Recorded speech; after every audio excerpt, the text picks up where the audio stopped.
Hello, welcome to Financial Insider Weekly. I'm your host, Michael Gray, CPA. My guest today is Phil Price. Phil is an enrolled agent. He's licensed to represent clients before the Internal Revenue Service, but mostly he has his own pension consulting firm called The Price Company, which serves small businesses, I guess, is it throughout California? California, clients in Florida, Wow, Florida. Wyoming, Oh boy, Oregon. you have my sympathy. So, Okay. Anyway, the Price Company, Phil was telling me, was actually started by his father back in 1971, right. back in the Wild West days before the pension reform in 1974. And then Phil bought his father out in 2001? 2000. 2000, excuse me, okay. So anyway, so it's been his show since then, and so Phil and I have had opportunities to work together, and I felt that he had something worthwhile to share with everybody here, or our viewers. Today we're going to be talking about retirement plans for closely held businesses, and we're going to be talking about some of the alternatives that are available and so forth. Before we get started, I just want to remind our viewers that this is a complicated area. It takes years to study this stuff really to know it. And so we're only going to hit some highlights and hopefully get the appreciation for people like Phil that can help you in implementing these plans for your own business. Phil, thanks for joining me today. Thanks for having me. Oh, great. Okay, well, why is retirement planning important for the owner or owners of a closely held business? Well, there's a few different reasons to have it. An important one is to be competitive in the workforce for good employees. Another is to be able to take profits out of the business and save them for the owner's retirement. The last survey out there about baby boomers, only $50,000 as average has been saved for retirement. And That's pretty sad. Yeah, that's not a whole lot. So it's important for everybody to have a retirement plan and be able to save money. Yeah, especially these days. I mean, all of us are concerned about Social Security and so forth. They're raising that retirement age, and anyway, so Social Security was never intended to be the whole be-all for retirement anyway. And so any way that we can do it. Now, there's another thing that's coming up. So now we've had this decision from the Supreme Court related to healthcare reform. Correct. And so there is a nice tax that's coming up that's supposed to be effective next year, unless Congress does something about it. It's a 3.8% tax on investment income for people that have more than $250,000 of adjusted gross income if they're married, and then $200,000. So those numbers are there that Obama's been talking about. We really do already have an increase that's scheduled, and that's a pretty significant increase. Yes. Plus the uncertainty related to the tax laws in general. But really what my point is that pension benefits aren't subject to that tax. No. And the capital gains inside a retirement plan are not subject to that either. So any capital gains or gains you have inside a retirement plan are not subject to that 3.8%. Right. Well, there's a trade-off because you don't get the capital gains benefit either. So anyway, so we'll be talking about different approaches to this and so on, but there's a few anyway to think about. All of us, we've got a graying of America, baby boomers. I think you and I are both there. Yes. And so getting close to retirement age, there are actually things that can be done to accelerate some funding. I don't know if we'll have a chance to talk about that very much, but we know that there are some bonus contributions, for example, that can be made. We'll maybe talk about that. So anyway, it's a little late. The sooner you do this, the better. All right. well, why don't we move on a little bit? What are some of the basic types of qualified retirement plans?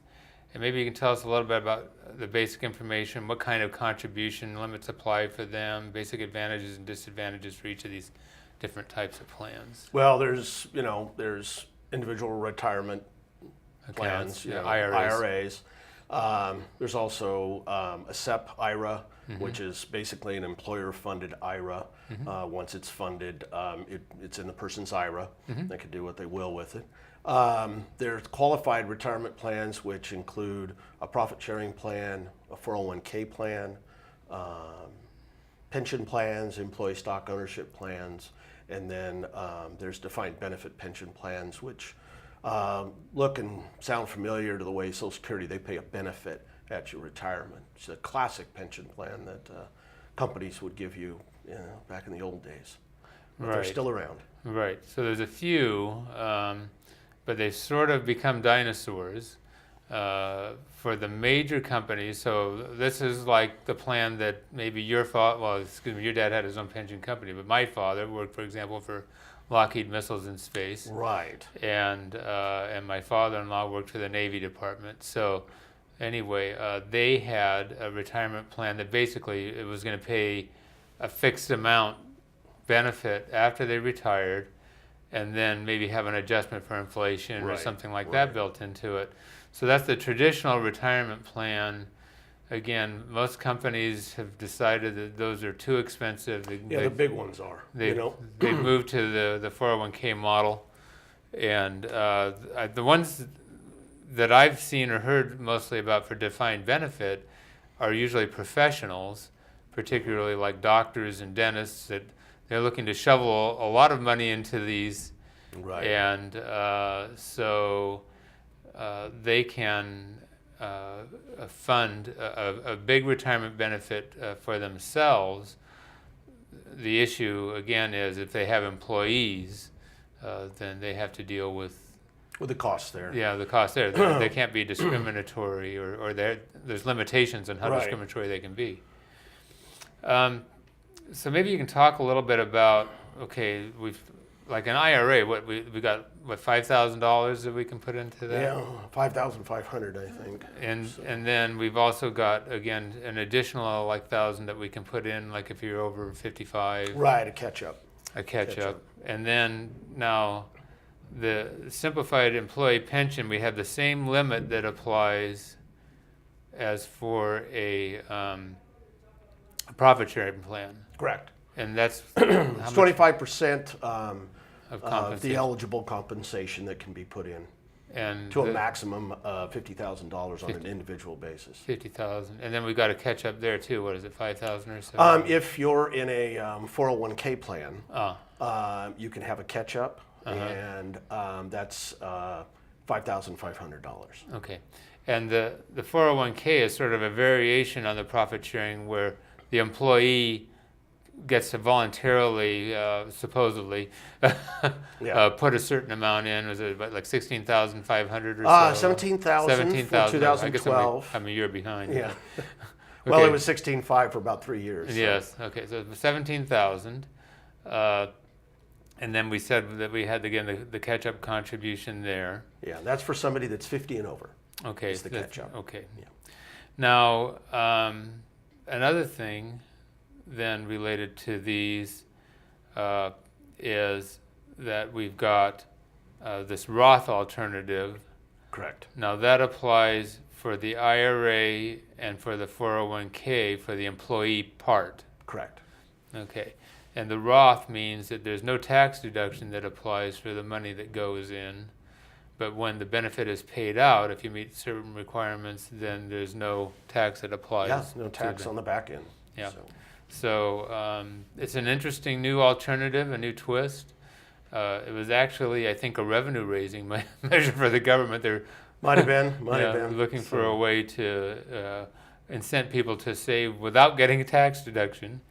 And in some cases, if they do a conversion, like of an IRA account or whatever, then I think you can do it with a 401k as well. Anyway, if you elect to do the conversion, it means you're accelerating taxes.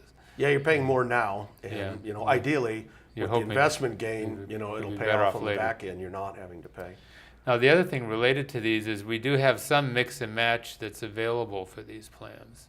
Yes. So, for example, you could have a profit sharing plan and a defined benefit plan, but there's special limitations that apply. Right, and in fact, before you were discussing about the defined benefit plan and some of the employee costs, and that combination plan is something that we're doing a lot of, where you have certain employees in the defined benefit plan, and the owner and that type of thing, and then you balance everything out in the profit sharing or 401k plan to balance the benefits out and make sure everybody is meeting all the testing that the IRS has, so there's no discrimination. Right. So there is one thing about these, I guess that I guess we're going to talk a little bit more later, but there is testing that's involved, and Yes. so when a business is thinking of adopting these, we have different levels of compliance, and that's what makes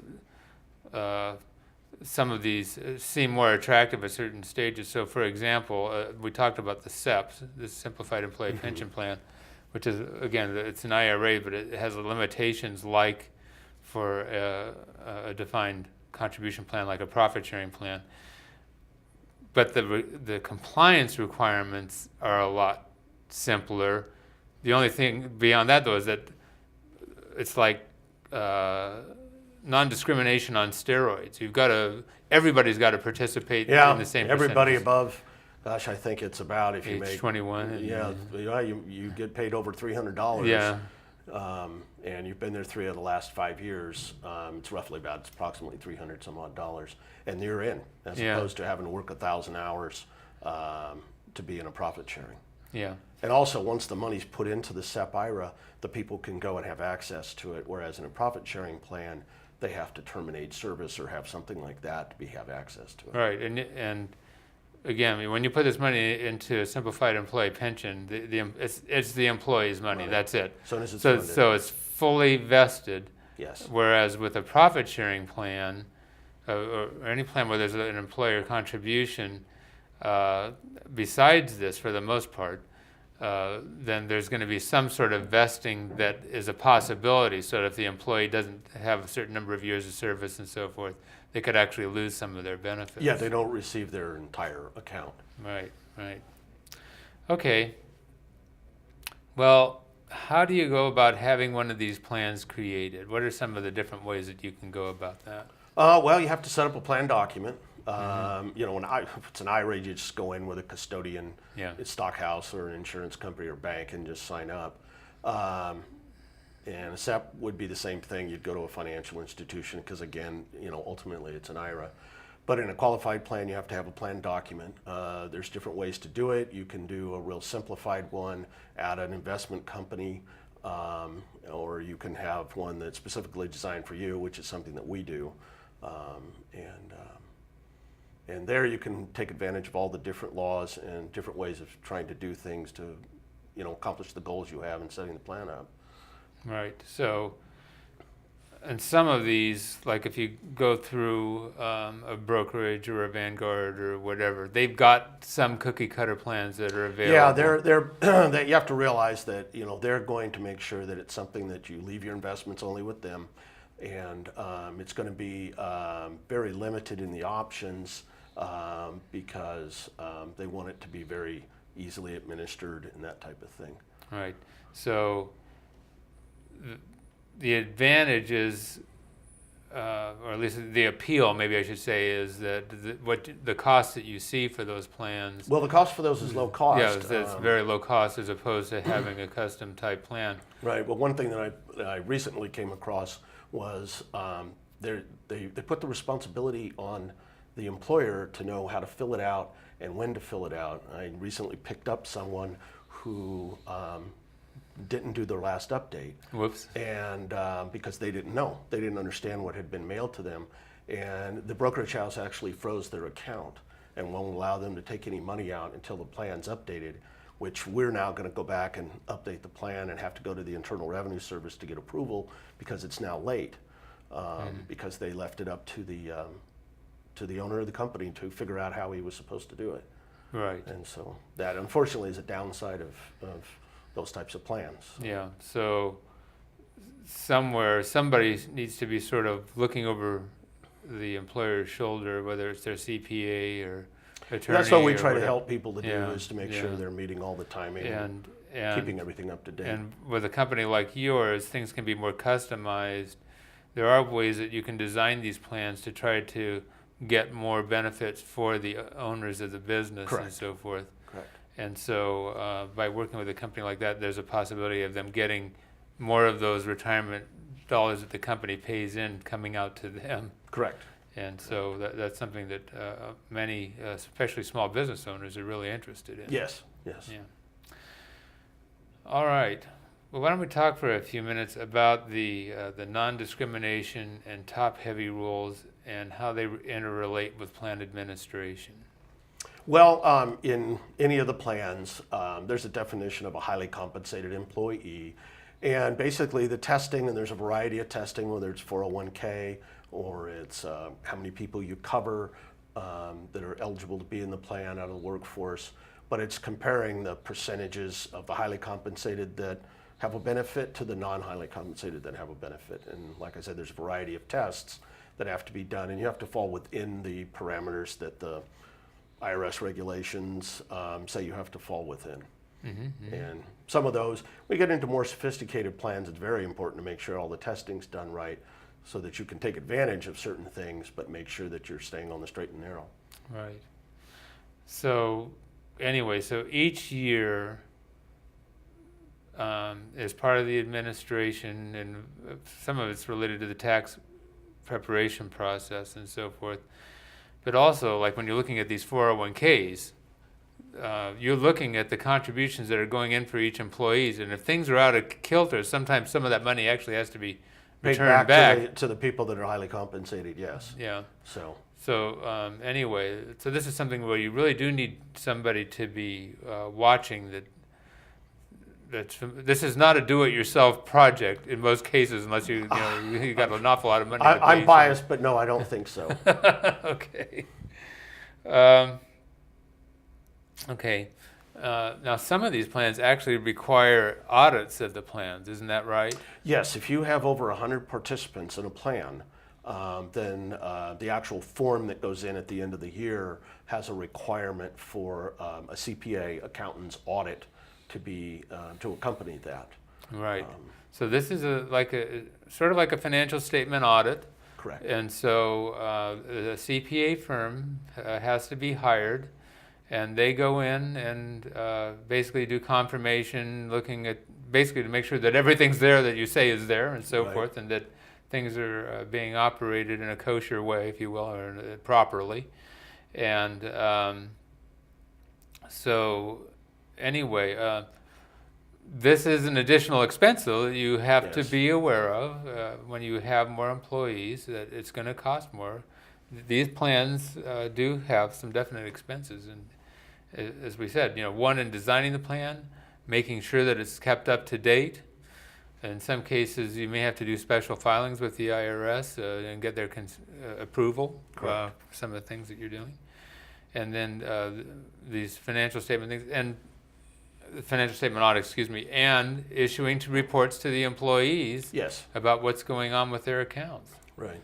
And Yeah. that's increased significantly. There's new regulations that have gone into effect with the U.S. Department of Labor regarding participant information. And by August 30th, if somebody's in a participant-directed account where they direct their own investments, there's a significant amount of information that needs to be provided from the employer to the plan participants. Okay, so maybe we'll get into that a little bit more in just a couple of minutes, because we're going to talk a little bit about current issues and trends, and I think that's a significant one.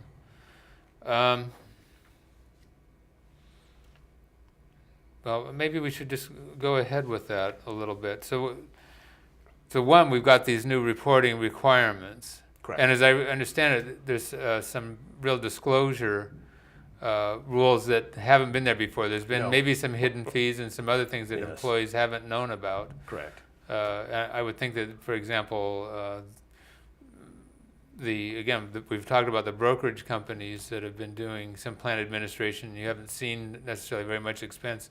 We may suddenly see maybe there are some expenses people haven't been aware of before. Right. I mean, there's been expenses within plans that may be at a large vendor company that handles everything, the investment side, the administration, the record keeping, but it's never been broken out for the employers or the employees.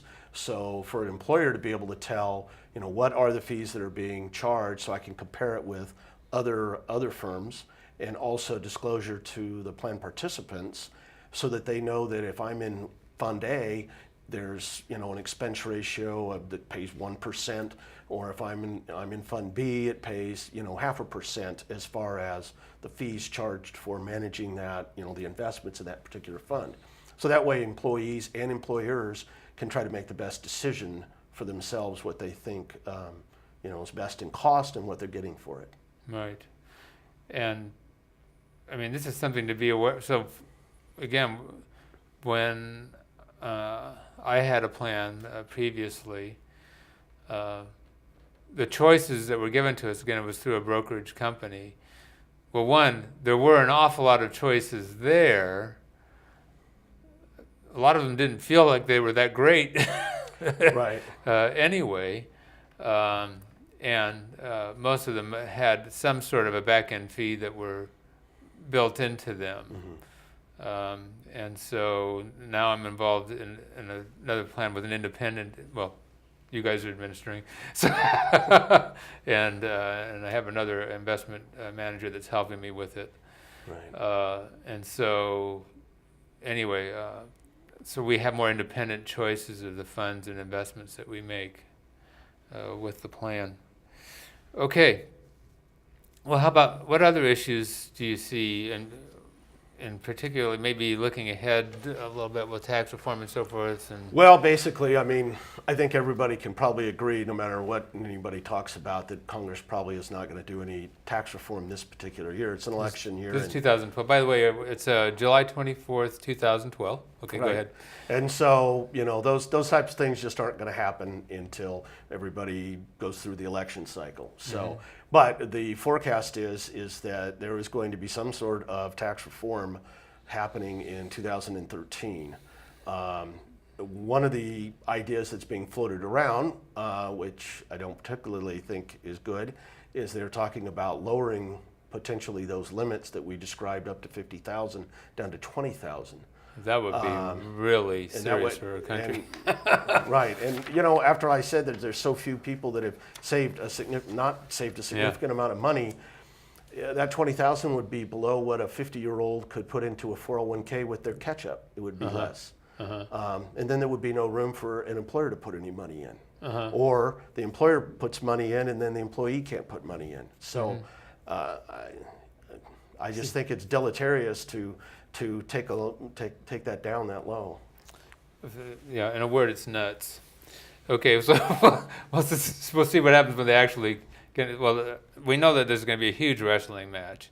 Yes. And so it's anybody's guess as far as what's going to happen with tax reform and so forth. But it does seem like, with all the spending that's been going on and so forth, the deficits that we've been having, that there are going to be pressures. Yeah, a variety of pressures going on in Congress related to funding, finances, and so forth. And meanwhile, nobody wants to raise taxes, but how do you do it when you don't? I mean, so who knows? I know. Okay. Excuse me.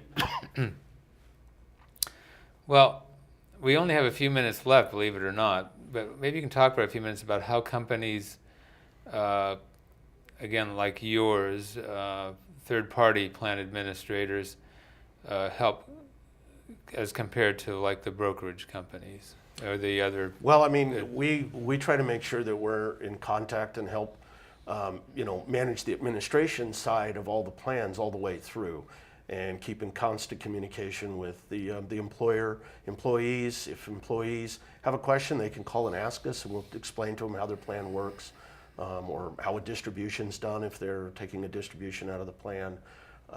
And with the employers, we try to keep them up to date as to what all the advantages and limits and different combinations that are out there, and ideally try to listen to what the employer's trying to do.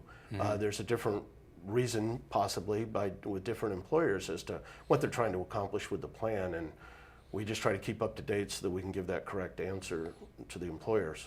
Helps them manage their plan and for the employees. Right. Now, we only have a couple minutes left. Well, I guess I just wanted to highlight for just a moment that there are some forms that are required to be filed with the IRS related Yes. to these. Yes. And maybe we can talk about what due dates are and that sort of stuff. Yeah, there's an annual form that needs to be turned in called the Form 5500. Goes to 3 different government agencies in some cases. And it's just a basic report of what went on in the plan for that particular year. It's like any other kind of tax return. And it's due 7 months after the end of a plan year, unless you're on extension. There's no income tax implication one way or the other, but if you're late, they have penalties for not turning it in on time. Right. Yeah, they have some pretty nasty penalties that apply to all this stuff too. So that's why you. Well, yeah, otherwise maybe people would never turn it in. So they have to have, they have to have something to make sure everybody turns it in. But it's an informational return. It's also what's used by the government to decide who's going to be audited. Okay. We only have a few moments left. Maybe you'd like to throw out a final thought, and then we can just wrap this thing up. The final thought is that it's just very important to make sure that the plans that you have are run properly, because you want to make sure that it takes care of you if you're the business owner. You want to make sure it takes care of your employees, so that they receive the retirement that they deserve also. Okay, Phil, thanks for being my guest today. Sure, folks. This area of retirement planning really is very, very important. And so I hope that we've stimulated your thinking a little bit, and that you'll investigate more if you've got a small business. And we'll see you next time on Financial Insider Weekly.